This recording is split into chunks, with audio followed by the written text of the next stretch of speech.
ఒకప్పుడు ఈ పాలమూరు జిల్లాలో తాగడానికి నీళ్లు లేని పరిస్థితి, మంచినీళ్లు బుక్కెడు మంచినీళ్లు దొరకని పరిస్థితి. ఇవాళ ఇంటింటికి నల్లబెట్టి ప్రతి ఇంటికి స్వచ్ఛమైన శుద్ధి చేసిన కృష్ణా జలాలను అందించింది కేసీఆర్ కాదా?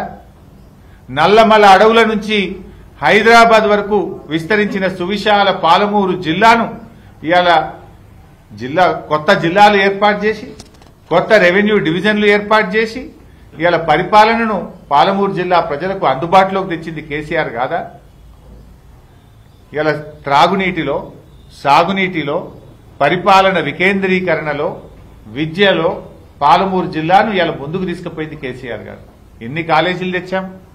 5 మెడికల్ కాలేజీలు శాంక్షన్ ఇచ్చాం, 5 నర్సింగ్ కాలేజీలు శాంక్షన్ ఇచ్చాం, జేఎన్టీయూ ఇంజనీరింగ్ కాలేజ్ పెట్టాం, అగ్రికల్చర్ ఇంజనీరింగ్ కాలేజ్ పెట్టాం, హార్టికల్చర్ కాలేజ్ పెట్టాం, పాలిటెక్నిక్ కాలేజీలు పెట్టాం, ఎన్నో డిగ్రీ కాలేజీలు, రెసిడెన్షియల్ డిగ్రీ కాలేజీలు తెచ్చాం, రెసిడెన్షియల్ గురుకుల పీజీ కాలేజీ కూడా మహబూబ్ నగర్ జిల్లాలో తీసుకొచ్చాం.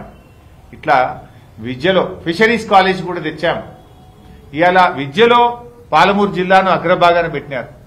అరే మీ హయాంలో కనీసం ఒక్క ప్రభుత్వ మెడికల్ కాలేజ్ పెట్టినరా ఉమ్మడి మహబూబ్ నగర్ జిల్లాలో? ఒక్క నర్సింగ్ కాలేజ్ అయినా పెట్టారా మీ పాలనలో? 60-70 ఏళ్ల కాంగ్రెస్ తెలుగుదేశం పాలనలో ఒక్క మెడికల్ కాలేజ్ దేలే మీ ముఖానికి. ఇవాళ విద్యను, వైద్యాన్ని అందుబాటులోకి తెచ్చిన ఘనత కేసీఆర్ది, బీఆర్ఎస్ పార్టీది. పాలమూరు ప్రజలకు ఆపద పడితే పొట్ట చేత పట్టుకొని ఉస్మానియా హాస్పిటల్కు హైదరాబాద్కు రావాల్సిన పరిస్థితి ఉండే. కానీ ఈరోజు మహబూబ్ నగర్లో 500 పడకల ఆసుపత్రి, ఇవాళ నాగర్ కర్నూలులో టీచింగ్ హాస్పిటల్, గద్వాలలో టీచింగ్ హాస్పిటల్, వనపర్తిలో టీచింగ్ హాస్పిటల్, నారాయణపేటలో టీచింగ్ హాస్పిటల్. పేదలకు వైద్యాన్ని అందుబాటులోకి తెచ్చింది కూడా కేసీఆర్ గారు, బీఆర్ఎస్ ప్రభుత్వం. ఇలా గొంతు పెద్దగా చేసుకొని అరిచినంత మాత్రాన అబద్ధం నిజం కాదు. చేసిన పని కూడా ఎక్కడికి పోదు.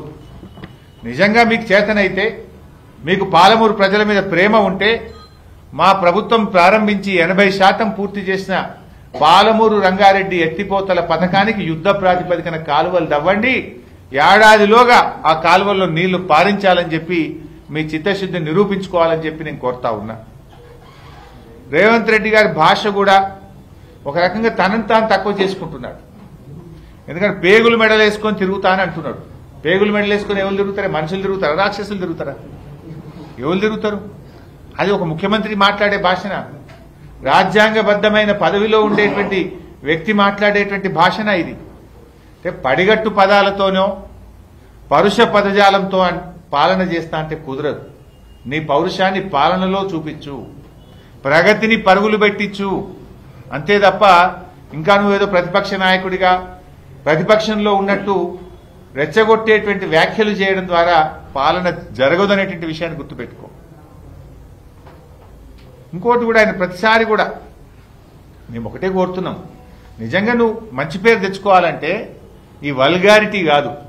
నువ్వు మంచి పేరు తెచ్చుకోవాలంటే మాకంటే బాగా పనిచేయి, మాకంటే ఎక్కువ కాలేజీలు పెట్టు, మాకంటే ఎక్కువ సాగునీరు తీసుకురా, ప్రజలకు దగ్గరగా ఉండి పనిచేసి మంచి పేరు తెచ్చుకో.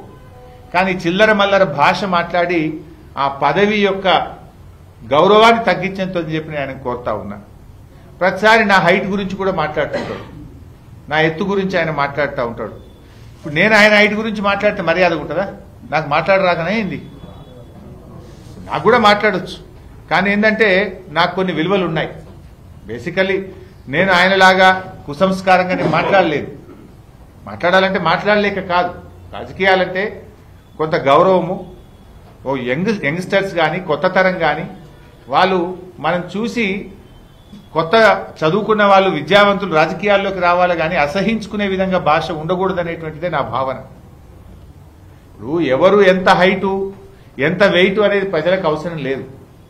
ఎవడు ప్రజలకు ఎంత పనిచేసిండ్రు అన్నది ముఖ్యం, ఎంత నిజాయితీతో పనిచేసిండ్రు అనేది ముఖ్యం, ప్రజల కోసం ఎంత గట్టిగా పనిచేసినామన్నది ముఖ్యం, కష్టపడి పనిచేసి ప్రజల గుండెల్లో నిలిచామా లేదా అన్నది ముఖ్యం. అంతే తప్ప నీ హైట్ ఎంత నా హైట్ ఎంత అని మాట్లాడుకోవడం కోసం కాదు రాజకీయాలు. ఎవరం ప్రజలకు ఎంత చిత్తశుద్ధితో పనిచేసినాం, ఎంత నిజాయితీగా పనిచేసినాం, ప్రజల జీవన ప్రమాణాలను ఎంతవరకు మార్చగలిగినాం అనేది ప్రజలకు ముఖ్యం. దాని మీద దృష్టి పెట్టాలి. ఇప్పుడు కేసీఆర్ గారేమో తన పాలనలో కిట్లు తెస్తే రేవంత్ రెడ్డి గారు తిట్లలో పోటీ పడుతుండ్రు. కేసీఆర్ గారేమో న్యూట్రిషన్ కిట్టు, కేసీఆర్ కిట్టు అని రకరకాల కిట్లు మేము తెస్తే ఈయన తిట్లలో పోటీ పడుతుండు. తిట్లలో కాదు, నువ్వు కిట్లలో పోటీ పడు. ఇంతకంటే ఇంకా మంచి కిట్లు తీసుకురా, పేదలకు ఉపయోగపడే పనులు చేయి. నువ్వు ఆ రకంగా పనిచేయాలని చెప్పి నేను ఆయనను కోరుతా ఉన్నా.